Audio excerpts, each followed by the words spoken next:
Were you ever criticized for how you looked rather than what you were saying?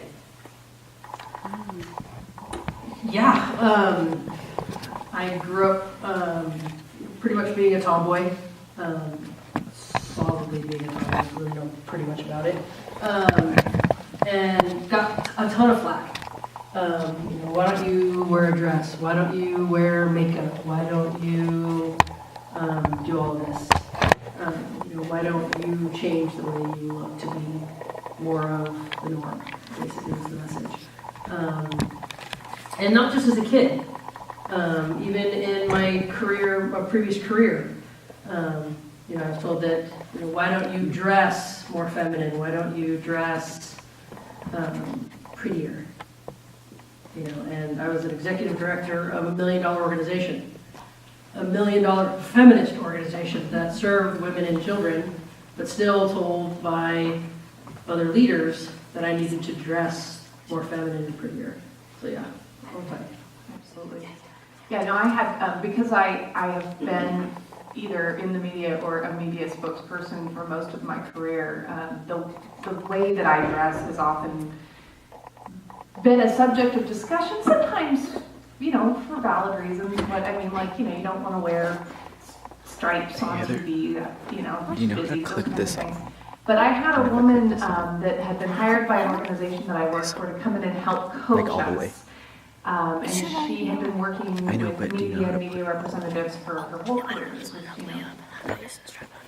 long history one. And she said to me, you don't really have the greatest knees. He said you shouldn't wear skirts that show your knees when you sit down. It's unattractive. So I'm going to take you out and take you shopping. I don't have the attention. I don't have And, it's just another example. Like, this woman was brought in to mentor me, to help make me better. And the only thing that she could focus on was my chubby knees, as a fault in my skills and abilities. So,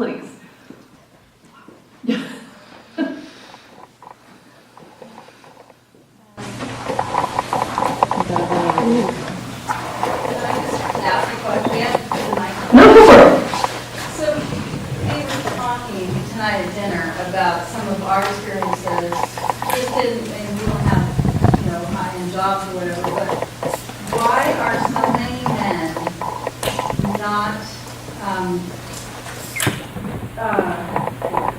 directed to not say discriminatory things to women? It seems like it's ignored until it's perpetuating because of the silence of the people above. And what is your insight on that? Why is there not more regulation on especially men's superior behavior for the underlings? Especially women. Can we go first? I can't work microphones, clearly. The other reason she left the news. Yeah, exactly. I think that a lot of it now is sort of, I think that the issue is twofold. One, that there's a certain amount that women are willing to tolerate because you have to, because you want to just get the job done. And if you stop every time somebody says something that, is frustrating or discriminatory to you, you never move forward because that's all, that's all that you're doing is addressing that. And there's unfortunately a stigma that's associated with that. So as long as women continue to allow men to say things that are subtly sexist, how are we ever going to really completely change this? I don't know what the answer is. And I think the other side is, because I totally agree, and the other side is that we don't have the expectation of men to call other men to be better. We don't have that culture. This is seen as a women's issue instead of a human being issue. That when half of the population is denigrated, we all suffer. it's, all of us are missing out on thriving when half of us are degraded. And until we get, and I think it starts at home. I had this lovely discussion with my ultra-conservative brother today on Facebook. Because I made a comment about something and he jumped down my throat that, oh, you're calling me sexist and racist. I was like, I actually wasn't even talking to you. I was talking about my son's reaction to last night. Nothing to do with you, and he jumps all down my throat. And so my question back to him is that, because he's saying, oh, you're teaching your son lies and perpetuating the media lies. And it's like, no, I'm teaching my son to be a critical consumer of information and validating he can feel however he feels. And he gets to have feelings. And, so I asked, and I said, you may not have liked the Democratic candidate, fine, but what are you teaching your sons? Are you teaching your son that, yes, this is the candidate we supported for president, and these things are not okay? Are you calling your male friends to be better fathers? Are you calling them to raise their sons that it's not okay to force yourself on a woman? Are you raising your daughters that you are amazing and capable and cherished regardless of what you look like? The response? Radio silence. So I think that's where it comes from, because we don't have that expectation. We have not created that culture yet. Has there ever been a position where you regret not addressing somebody who has said a sexist comment that you kind of let it go by? And if so, how would you have changed it? I don't know I'm trying to think if there's a time I regretted not saying something. I can think of several instances where I've made a calculated decision that in this moment, this isn't what I'm going to do. And, kind of like you're saying around tolerating it, for me, it wasn't so much around tolerating, but I think that's so true. It's just about what battle I have to take on right now.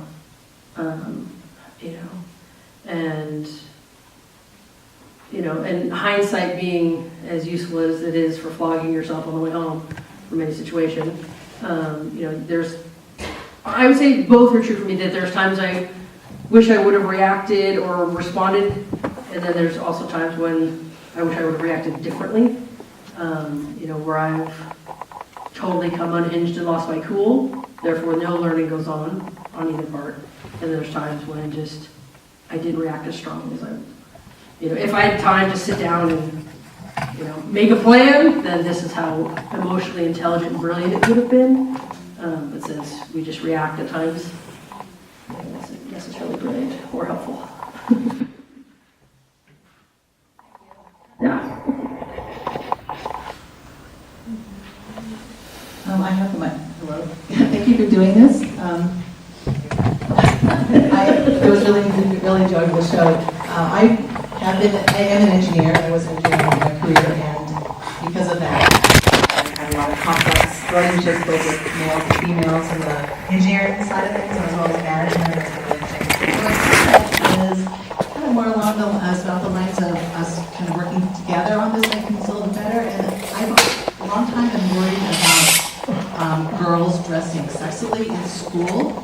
And I don't mean to say that women shouldn't dress like they want to, but I do recognize now, especially being older, that having boys particularly, our sex lives are different as teens. And when I go through the high schools and see girls dressed nakedly, it just isn't really fair to do that to the boys. It isn't fair in colleges either. It isn't fair in Congress or news media or anywhere for women to be showing off their bodies and expecting the boys to sit there and think about history and mathematics when these girls were, half naked. And so that's kind of more of I don't know if it's a question or a comment to the young people, but I know there's a lot of, in some schools they have sex education, and to me sex education should include that awareness for the women that what they do, because it happens to the women too. Women react to naked bodies the same way.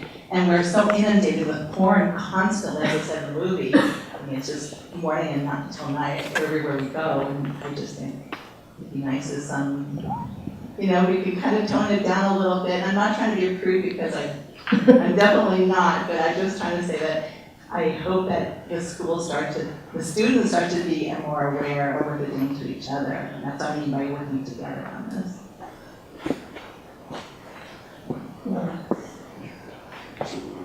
So if I could respond to that, and I think that it's really important to be fair to the concern that you're raising, but to also point out that you're setting a standard for one gender that you're not setting for the other. And that's the problem with this discussion about what young girls are allowed to show and not show. Certainly there is a, like, you know, you have to come to school dressed. But, you know, for example, my daughter's an athlete, and she makes note of the fact that the boys can take their shirts off when they get hot and run around the track all they want, and there's nobody out there saying, you know, you're showing a little too much skin.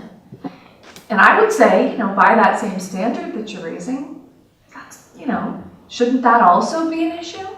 We have to be fair in the way, the expectations that we set, and be consistent in holding both genders to them if we want them to be able to work together. It would be nice if at least the discussion were had in the health classes, and just brought up, and maybe I'm way off, and you know, the boys can talk to it and the girls can talk to it, but it's just something that I think we should discuss at this phase. Yeah. And also I think there's definitely a double standard. And I think for me, I am a total prude. I'm open about it.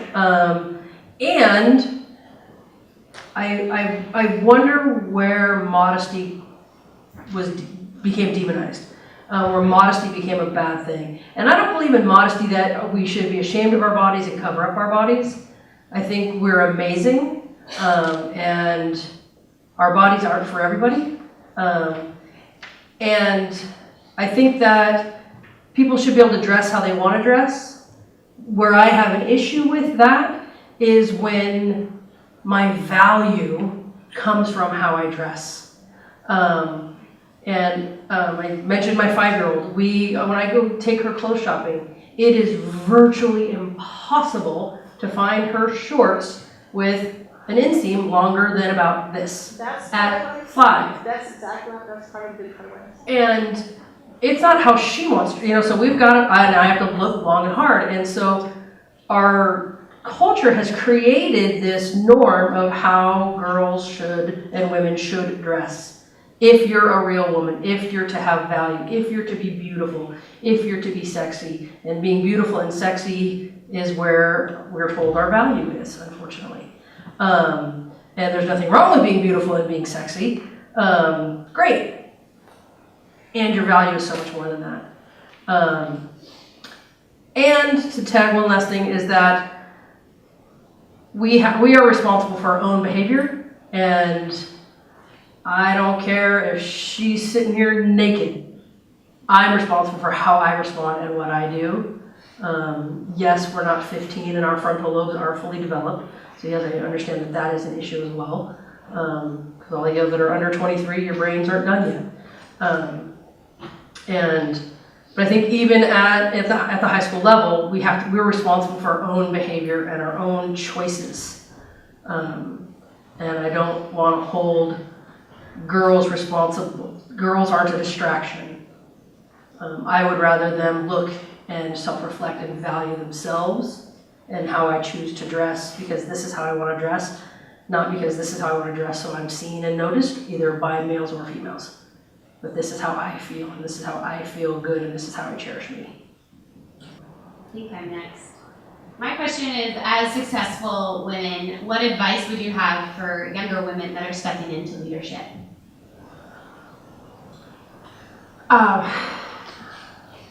So seek out lots of people to talk to with lots of different perspectives and things, and the comment that Secretary Rice made, it doesn't have to be necessarily another woman that mentors you, it has to be somebody that you respect and whose values you align with. And I think most importantly, have a plan. Everybody starts out wherever, usually at the bottom, and if you're not thinking about where you want to be, life will just take you wherever it feels like going. And so have a plan and be okay with failing too, because certainly like when I started out, I had one plan. I kind of, things were going along well in my career. We hit the terrible recession. I got laid off. I thought, maybe I would go a completely different direction in my career. It didn't end up working for me. And I landed in a great spot and I got a new start and suddenly, but it was because I was thinking about what was next and I was planning for what was next. And when I failed, I kept trying. I think I would add is before you step into any leadership position, know you. Know your values, what you stand for, and constantly remind yourself of that daily. Even say it to yourself, I'm General Brian Rojo and I stand for thriving. And so you know what you stand for. Because if you know what you stand for, then wherever you step into, if it doesn't align with your stand, then you know to shift. Whether it's shift out or shift a culture, shift a team. And I would add to your comment around make sure you've got a rock solid web of support around you, that you've got trusted men and women that you can talk to. That if you're going through a hard time that you can talk to, if you feel like, I'm being pushed to compromise my values, because it happens every single day, then you have these trusted adults that you are connected with that you can say, okay, this is what I'm being asked to do. Is this a compromise that I'm willing to make or not? Can I look myself in the mirror at the end of the day? But making sure that you have that web of support around you, and it doesn't have to be in the same field, but it's just people that you can lean on. Okay, we have two young ladies. We've been holding our hands up. Who has the mic? No, I think we have. Sure. Okay, so I think that there's this conflict with the dress code in schools and the way we're expected to dress, and it goes back like centuries, and the way women have always been expected to dress. And people like nowadays like you can dress however you want, like you should feel positive about your body and you can express that in whichever way you want. But then if you do so, we're criticized and people say, oh, you're revealing too much. And it's really hard to solve that problem because we've been raised with those expectations and we can't just in a matter of a year or a day or a week just kind of turn our opinion like around about that.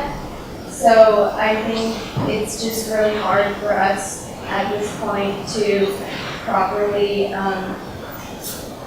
express ourselves in the way we like to dress, because no matter what we wear, we're always going to be criticized. Yes. Yeah. And some of that is that you have to just decide how you're going to handle that and let it go. You will always be criticized for the way that you look, unfortunately, because that's part of, it's baked into our society a little bit, that's what we do with women in particular. And I think that the only thing I would say to any young woman starting out is you can dress however you want, and that is not a reflection on who you are, your values, but it does send a message, and you should dress for what you want. So if you show up, if I hire you and you show up to work in a way that I would think is not professional, I'm going to have a concern. All right, so you have to be aware of the message that you're sending. Don't be shamed by people who want to tell you, you're showing too much leg, but know that there's appropriate time and place for everything that you wear. Make the choice accordingly. All right. Because I've had, as an employer, I've had people come in for interviews. That's a great example. I remember this one young gentleman came in, and we didn't have air conditioning. It was probably felt like 150 degrees. He comes in a suit, long shirt, tie, jacket, whole thing. And I'm just like, thank you, I appreciate it, I notice it, please. I'm sweating just watching you in this big wool suit, because we're in shorts and t-shirts because we're dying, But I noticed it, and it made a difference in in my perception of him, that he was willing to put that effort in to show up and to be dressed in a professional manner that was appropriate for an interview, for a workplace. And the same is true for school, that, I don't dress the same for work as I do if I'm going out on a date or if I'm on the soccer field, and it's right, it's just being where are you dressed appropriately for where you are for that setting. And I think the other thing is that we talked about, it can't change in a moment, a day, or in a year, and you get criticized no matter what you do.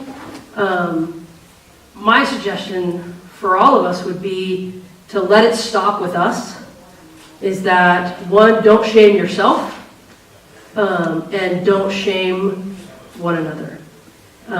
If you dress one way and a friend or another student on campus dresses another way, she is just as free to dress how she wants to as you are. And when we stop shaming one another, that's where change starts. When SLV becomes a campus where young men and young women can be whoever they are and dress however they want, without being shamed or laughed at or criticized or texted about or whatever, that's change, that's movement. Yeah, absolutely. And you can do that. You do have that power. Slut shaming is not acceptable under any context and for any reason, no matter whether you agree with what somebody's wearing or not. That said, you have to understand that your clothes are a reflection of your respect for me. If you show up to an interview with me and you're not dressed appropriately, I feel like you're not demonstrating that you respect the position or my time. So that's the balance that you have to walk, and that's for anyone, men or women. Okay. Can you, when you're ready.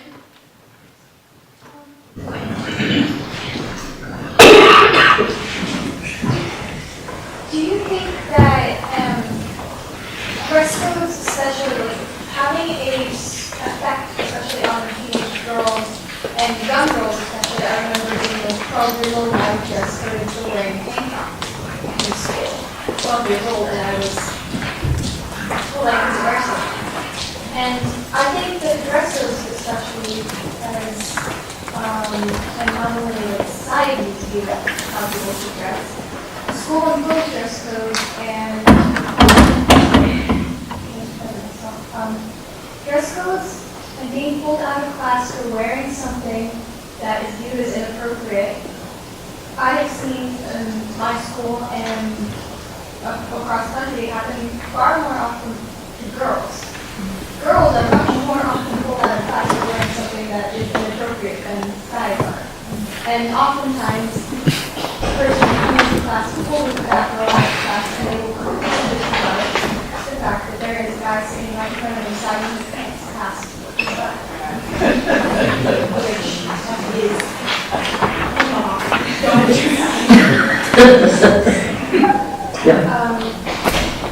and especially at young ages, I remember that being enforced a lot more in elementary school and middle school,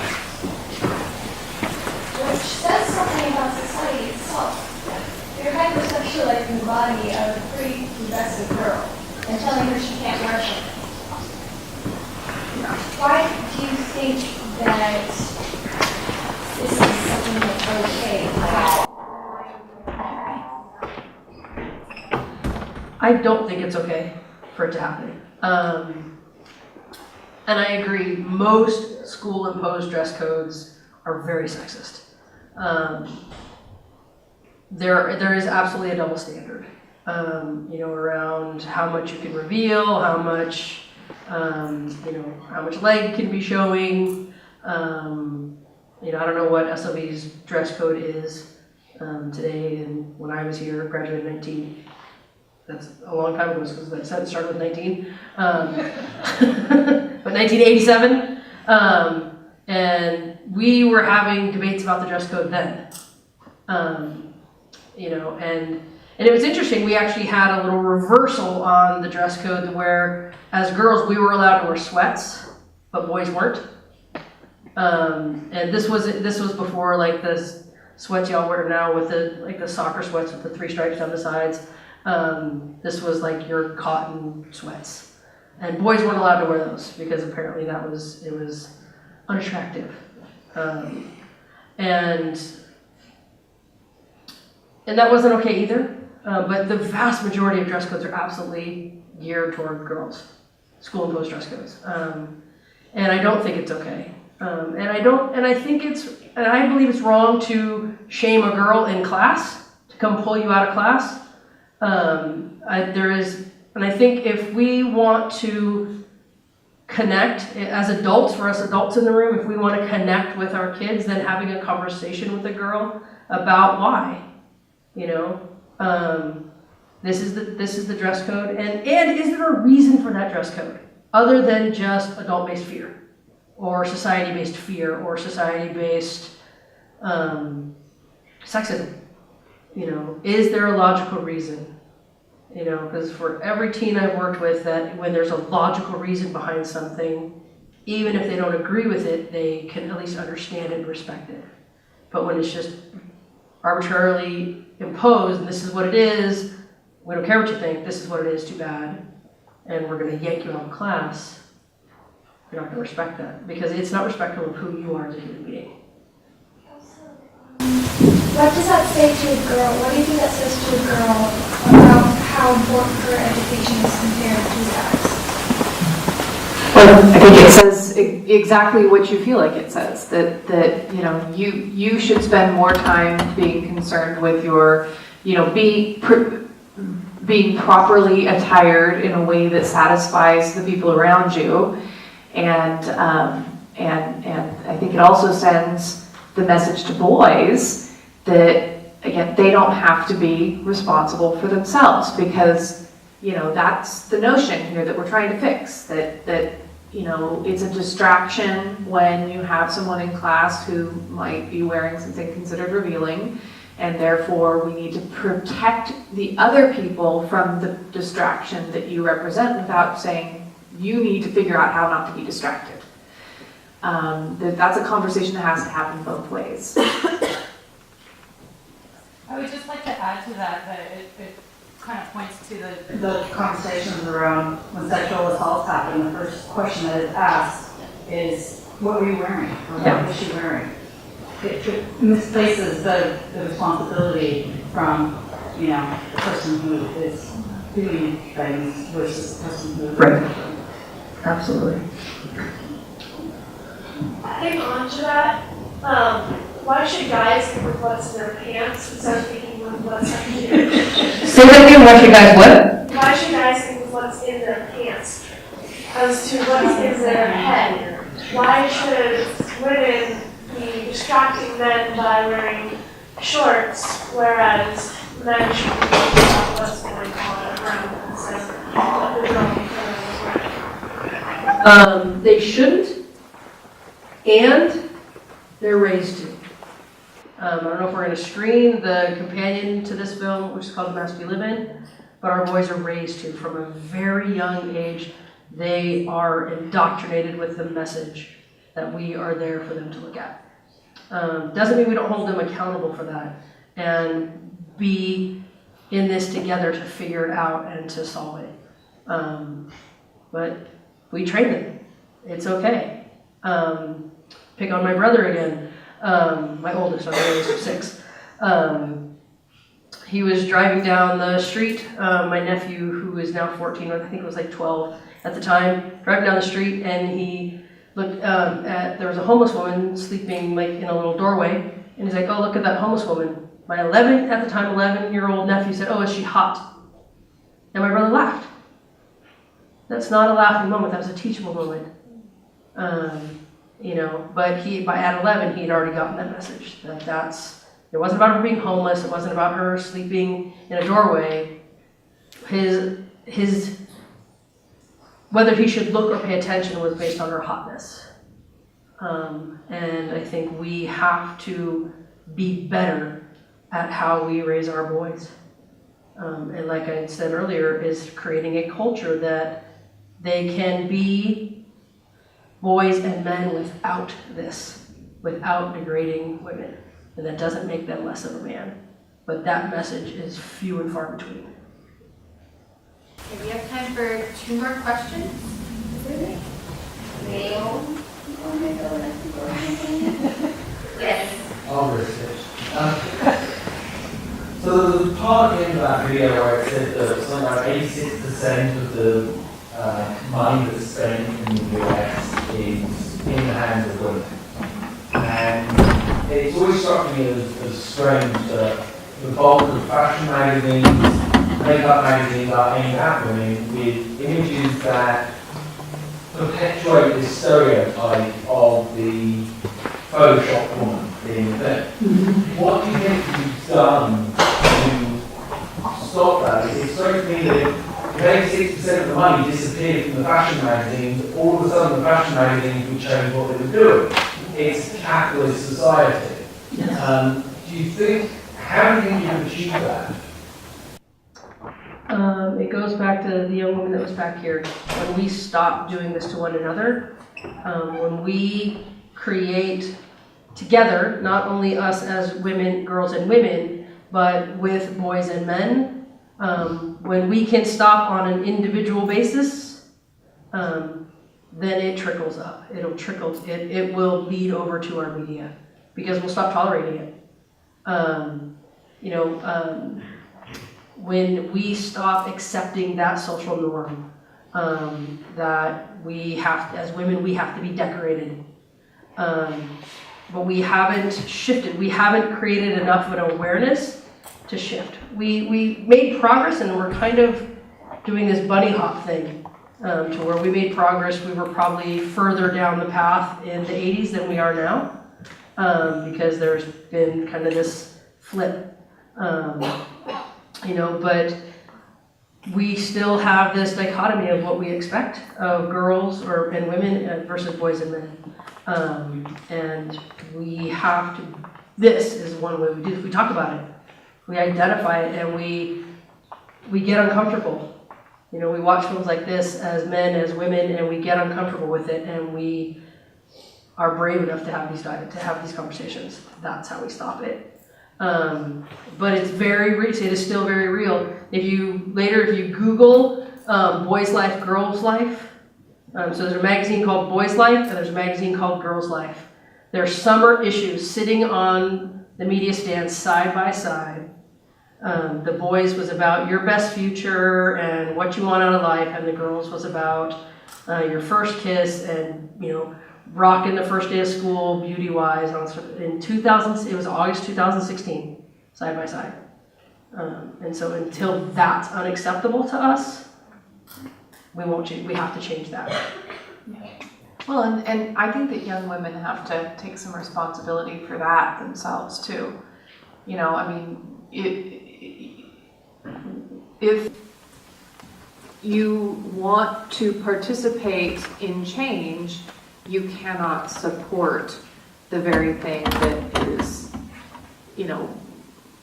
the distraction, and I think that that's the really hard thing, because it seems like, well, I just want to read this magazine, but you're facilitating it. Like, read the magazine if you want to, fine, but then make sure you read a really great book too. Make sure you participate in life in other ways, and there's responsibility for us as parents, But there's responsibility for us as individuals too to make those choices.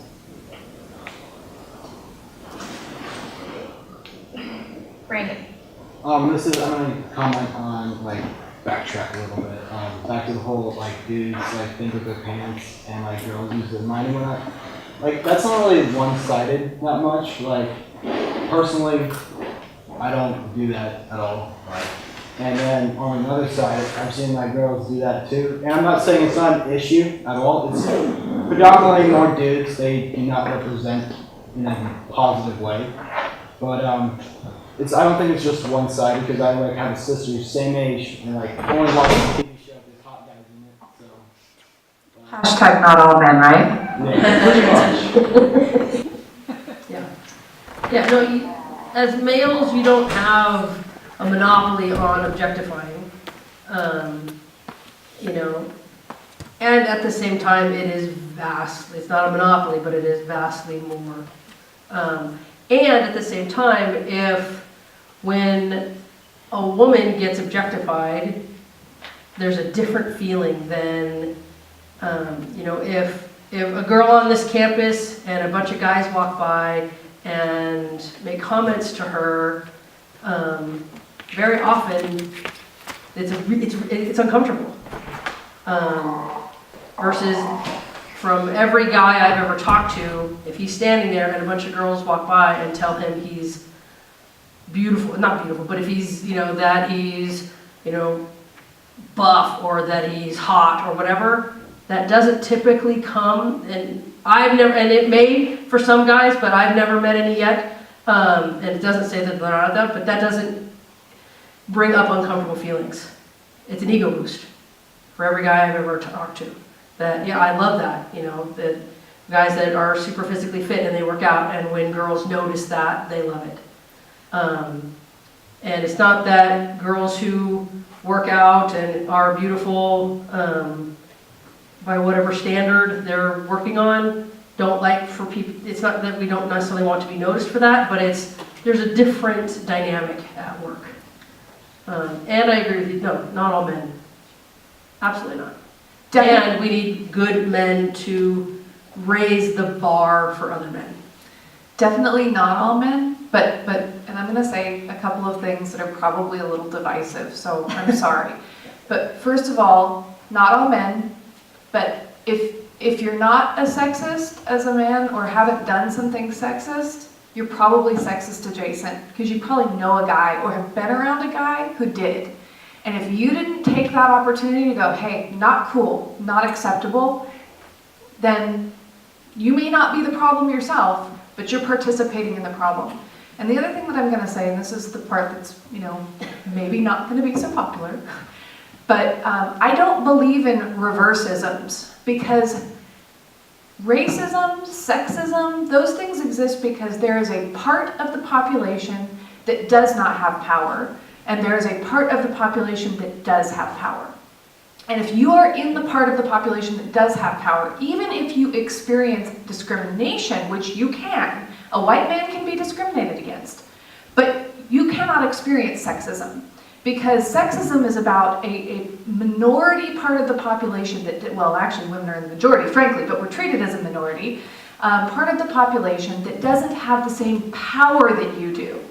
And so that's why it is, while it is, we should be sensitive to discrimination against any person or individual, on a macro scale, a man's concerns about being discriminated against or cast as a certain problem by women are not going to be equal to the problem of sexism that we're trying to address.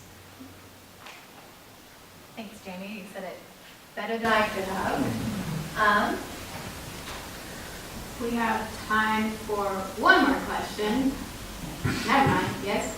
Okay, here we go. Who wants to be our last pick? All right. I'll wrestle for it. Actually, these young ladies have been raising their hands a couple times, so this is good. I know. First hand vote. First hand vote. Well, we love the enthusiasm. It's kind of going back to the whole dress code thing. The new thing in the media, I guess, is to tell women and teenagers to express themselves through clothing and makeup. But how how are we supposed to do that when we're being told from the age of 5 that we can't wear a tank top because our shoulders are distracting? Please. Girls, I get it. The dress code feels wrong, and it feels like it is somehow an indictment of you as a young woman. But if that's the biggest issue that you took out of watching that film, I'm not sure you're paying attention to the right things.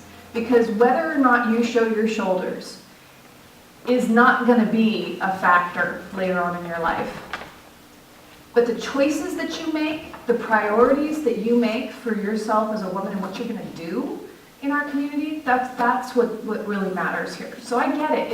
It's frustrating, and there is some sexism in the dress code. But that, don't start by fixing that. Start by fixing what's at the root cause of that. And that is that they want you to be more focused on what you get to wear and how you look. And by focusing on the dress code, you're feeding that. Okay, so now it's time to wrap up. Thank you everyone for asking your questions, or not questions. So we have a prize drawing. We hope all of you got a lot out of this evening, because I know that we did. And a very special thank you to our panelists for being here tonight, and to the